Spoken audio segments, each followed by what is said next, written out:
Welcome back to my podcast, Bruises, where every scar tells a story. I'm Jessica Mish. I am the author of Camouflage Bruises, and we are ramping into this episode here. We're going to talk about integration. I know it's kind of a big word, multiple meanings. We're going to narrow it down. Integration in our society and within ourselves. So integration, just stick with me. There's a method to my madness.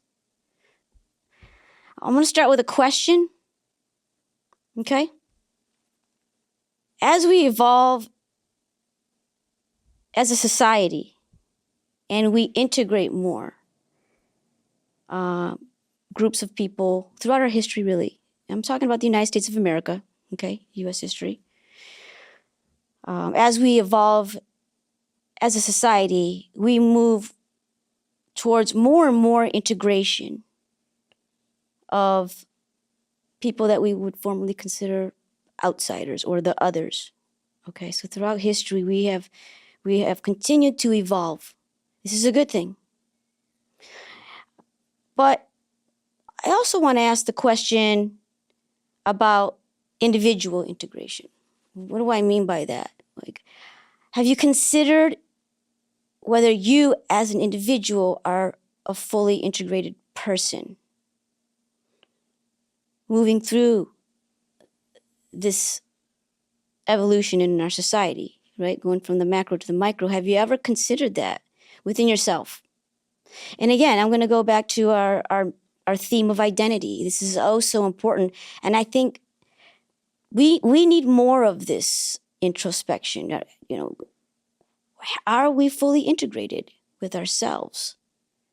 So, you know, these are two concepts: societal, individual integration, and how does this form and affect our identity? So I want to start unpacking that a little bit. And I'm going to pull, this episode, I'm going to pull two quotes from my book, Camouflage Bruises. The first quote, it's from the Jump School chapter. Throughout my journey in the Marine Corps, in the 1990s, I certainly felt like I was an outsider. Yes, I was a Marine. I was wearing the same uniform. But clearly there were daily messages from my Marine Corps counterparts, my male counterparts, that kept reminding me, either directly or indirectly, that even though women were allowed in the Marine Corps, I was not fully integrated somehow, right? In the chapter where I touch on jump school, I went to jump school, which was a very rare thing for a woman back then. In fact, I was told that I was the first female Marine from Marine Barracks Pearl Harbor to ever go to jump school and come back with jump wings. I actually made it through. Now, I don't know actually if I was the first ever to go or ever to come back with jump wings. I'm not entirely sure about that, so I want to make that clear. If anybody wants to research that, go for it. But the quote is from the book, Camouflage Bruises. It came from one of the sergeants that for 2 years he had been, again, I don't want to give the whole story away, but real quick. For 2 years, he had been petitioning to go to jump school. Jump school was kind of a special forces school. You had to be Marine Recon, sniper. But at Marine Barracks Pearl Harbor, every year they would reserve 2 quotas for 2 non-special forces Marines to go to the school. It was a kind of a morale thing at Marine Barracks Pearl Harbor. You know, the excellent Marines would get a chance to go and compete for those 2 quotas. And you get to come back with those shiny jump wings and, you know, all the accolades and that comes with wearing those wings.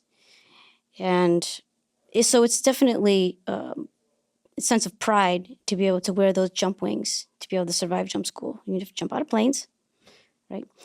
But this sergeant that I was stationed with, of course, 'course, 'when the Marines found out that I was I was selected to go.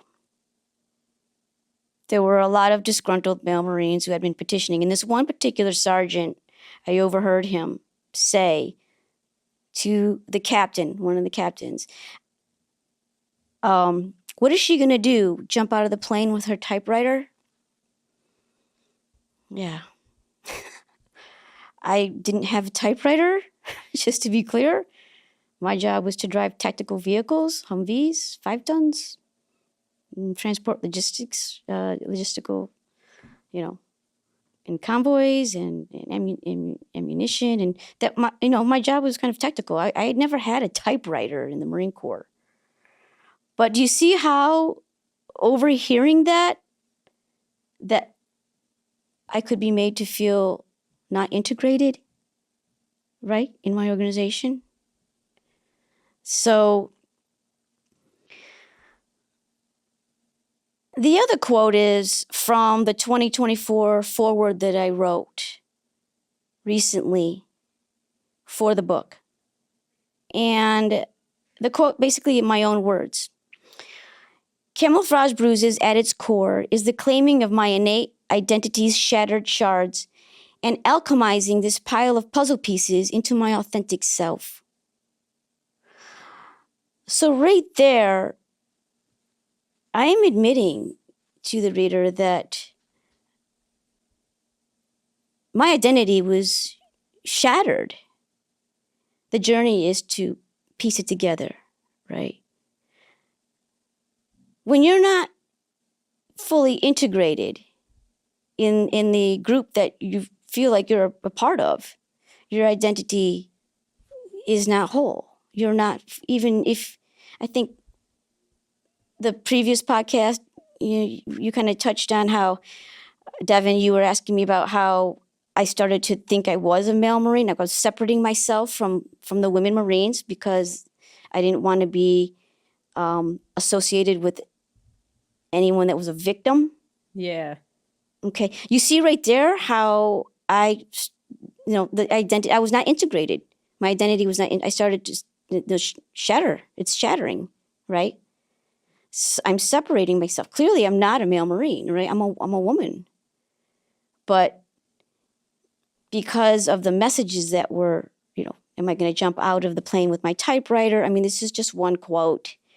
But that's why I want to bring the audience into the micro, not just the macro question about integration. Yes, integrating into the organization, but as individuals, while we're integrating, what is happening to us? Because like I said in a previous podcast, when our society makes a push to evolve, we're not always going to get it. We rarely do get it right the first time. So as individuals, when we are a part of this avant-garde, evolution, this integration, what's happening to our identity when we are getting this resistance, right? Are we staying whole? Are we fully integrated? Are we allowing ourselves to be shattered? Our identity to be shattered. So this is a question that I want people to ponder. When I left my home to go to boot camp, to join the Marines, I signed on. 1991, 17 years old, was fully integrated at 17 years old in terms of your identity. I mean, you're just kind of like a soft piece of clay. You're not entirely sure where your identity stands. It's being formed, right? So there's all sorts of opportunities there for you to get lost in your shattered pieces. Okay. I want us to be mindful of this, especially the younger generations. And this is a cautionary tale. I mean, people say I look a little bit younger than I am. Full disclosure, I just turned 51 this month. But, I bring this rich experience forward because I really don't want the younger generation to make the same mistakes that I made in my identity journey. And I know people my age in my generation, Gen X and baby boomers, still not fully integrated. And it's a sad thing. It really is. But it's so unnecessary. So that's why I want us to walk through this together. One of the other things I want to touch on before we move forward with the integration topic is the prefrontal cortex. That region right here sits right here in the front of your brain. Right? Oh, it is the front of your brain. It's the front of your skull. It sits right here, right? And that controls your executive function. It's huge when it comes to identity forming. You know, it's the captain. And it doesn't fully develop, neuroscientists say, somewhere between 25, 28. Now, the Marine Corps, the cutoff age is 28. We know why. The human brain, the soft human brain, it's one of the easiest computers to program when that frontal lobe is not mature. It's not fully developed. So for younger generations, I think to be mindful of your own development, right? Really try to be introspective and ponder your identity at every stage so that you're not hijacked into being formed into something that you really never even intended. It's oh so easy to program the young human mind. It is. And then you look back 20 years from now and you're like, oops, I was living someone else's life. That's not my life. That's not even me. Those weren't my beliefs. Like me, when I wrote that letter when I was stationed at Pearl Harbor. I was 18, 19, wrote a letter to my mom. Can you believe President Clinton's going to let gays in the military? Who the hell is that person? That was me. Yeah. No one told me to be mindful of being fully integrated or even being mindful and aware of my own physical development, that, at such a young age that I would be at risk of being sort of hijacked in my identity. No one told me that. So I'm telling you that. I want to touch on some history, so I'm going to crank it back a little bit. I'm going to crank it back, so strap yourselves in. We're going to go back real quick to 1954. The Brown versus the Board of Education, the U.S. Supreme Court case that desegregated the United States of America, right? We were going to integrate. Society was making an effort to integrate, right?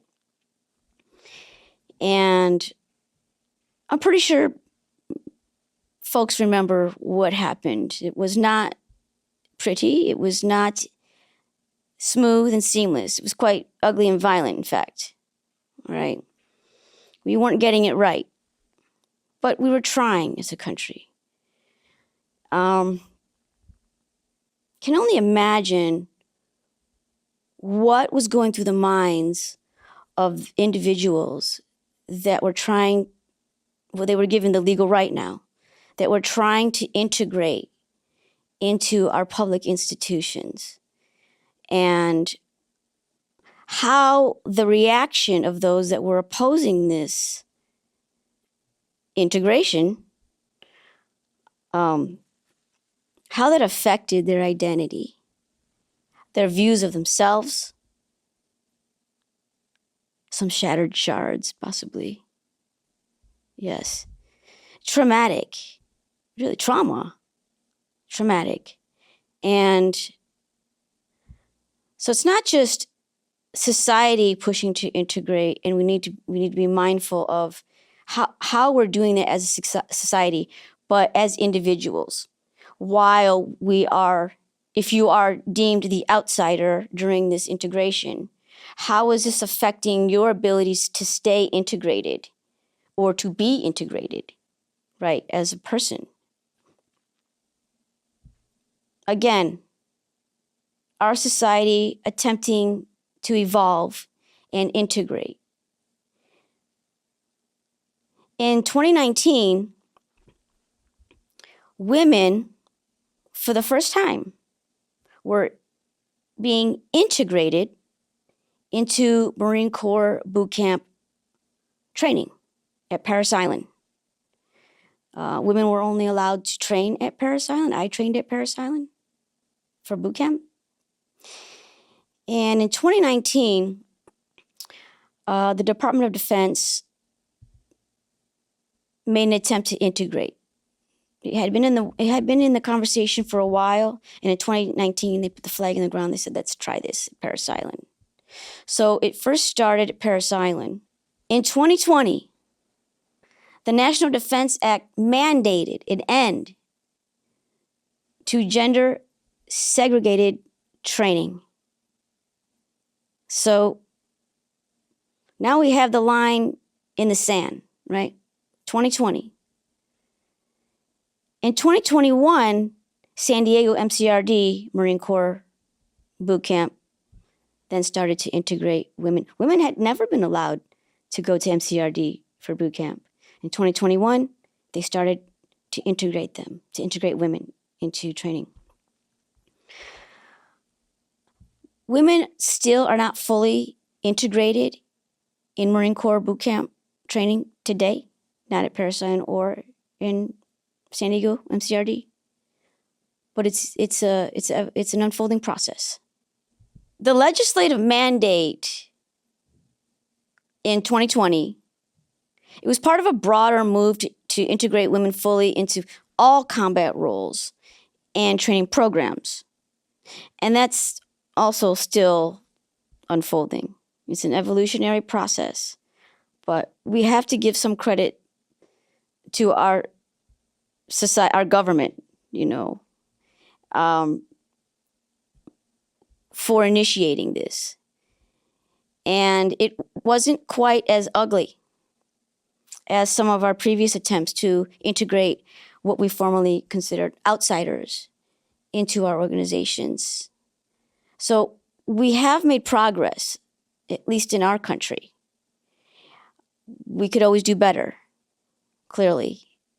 And as long as we keep the conversation going, which is, again, part of the reason why this podcast has been born, to keep the conversation going, because silence will not protect us, okay? It's not going to protect me. Silence will not protect you. Keep the conversation going. And I'm really excited that we're living in the era of social media because we can reach more people. Absolutely. Integration of women in training, combat fields, we're making progress. And we are also integrating other folks that we deemed outsiders as well. Devin, do you have any idea who those might be? In the military, I'm focusing on what's relevant to Camouflage Bruises. People? For sure. And even trans. Oh, yeah, there we go. Yes. And this is really at, the front row seat. They've got the front row seat right now in terms of how do we do this? This is the challenge. How do we integrate transgender folks into this heavily binary institution, right? We shouldn't lose hope. I think we've got the conversation rolling, and as long as we keep claiming our authentic selves, and for those people that are trans, then I think we've got a light at the end of the tunnel. It's just going to take a moment. It does, and it always does. But the good thing is, if we look back, again, cranking it back, as a country, when we tried to integrate those that we thought we felt were outsiders before. Look how far we've come in terms of how we've handled this. Present day attempts to integrate folks that we have deemed, that some people have deemed as outsiders, or you don't belong here, or what are you going to do, jump out of the plane with your typewriter? This kind of ignorance. Okay. I think it's a beautiful thing that we were able to have this conversation on multiple platforms so that we can keep that ignorance where it belongs, under the ugly rock. That we don't want this ignorance to be the prevailing voice. We want our collective voice to steer this so that our society can continue to evolve and integrate. I want to bring the two concepts together now. So, clearly, what I'm trying to say is, as we evolve as a society and we continue to integrate, we also want to ensure that as individuals, we are integrating our conscious and subconscious minds. And during this process, if you are a part of a group that you feel you're marginalized or you're being a part of an integration process, don't lose yourself. Don't allow yourself to be shattered into pieces, your identity into pieces, because certain people are ignorant or don't understand and are pushing back. Protect that identity within, that inner voice within. Don't let those negative messages, those hate, like I said before, water off a duck's fucking back, okay? And you're going to hear me say this over and over again. Get that visual. Duck, water off the fucking back, right? Stay true to you. Stay integrated. Don't be pulled from your center because society hasn't caught up with you yet. I want to make that very clear. And there will be no silencing. There will be no self-loathing. We're stopping that today. Remember? We're going to drink to that again. Stopping that. Devin, more tequila next time, okay? This is a little weak. We'll put it in the budget next time. Okay. So, yeah. Clearly, my message is for the individuals in the audience. I want you, again, this is a cautionary tale. Do not make the mistakes that I made. It's so unnecessary. Don't shatter yourself into these shards, these pieces, because of the ignorance, because of the pushback. Stay true to you. Don't let the negative messages seep in and then become the voice playing in your mind. You start this self-loathing, like, oh, there's something wrong with me, I'm abnormal. No, and it can come from the darndest places, right? Family members, the folks that say they love you and they want the best from you. Yes, those people too. You have to draw boundaries. You have to. You don't have to completely disconnect. Sometimes you have to, though. If you feel like you need a time out from folks, you can do that. It's like, I'll get back with you. Aunt Tootsie, I'm gonna get back with you. I'm not really appreciating what you're saying. You're not appreciating me and who I am. So I'm gonna go ahead and give you a timeout. And you can do that with anybody, friends. You'd be surprised how many people, when you put them in timeout, when they start to become introspective themselves. But when you don't draw boundaries with people, you become, I'm sorry to say, you become an enabler. People will treat you the way you allow them to treat you. And that goes the whole spectrum. Lovers, friends, colleagues, even your employers, parents, everybody, human beings. They will treat you the way you allow them to treat you.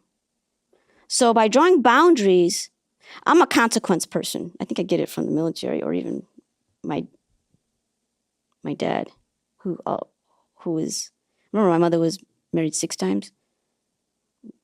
There was another father, and he was also a Michigan State Trooper. So I had 2 dads that were police officers, one good cop, one bad cop. I'm pro law enforcement though. But I'm a consequence person. I'm a behavioral health person.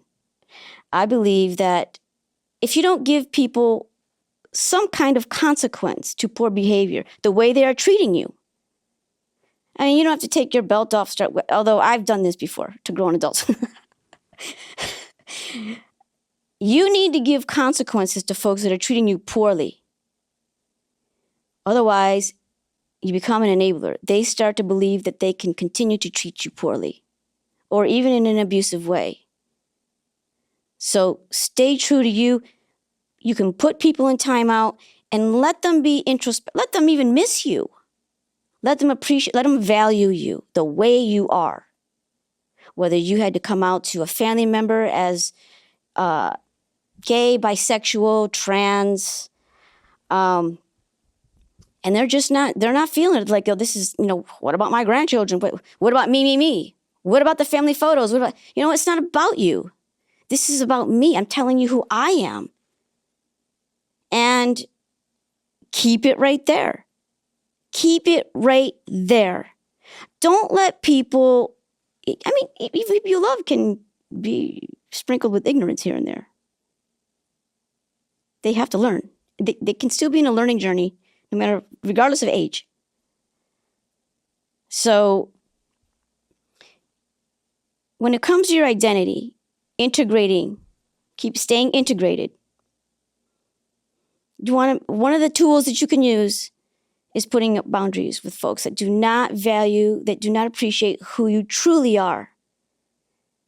It can be uncomfortable for them and even slightly uncomfortable for you if you have to have a separation from that person that you care for, or even completely just cancel a friend that is not able, even if you put them in timeout, they're just not able to appreciate who you truly are.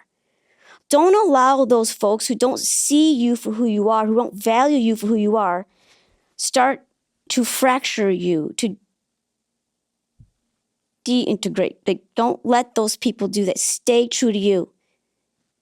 I think I'm going to leave it right there. That's really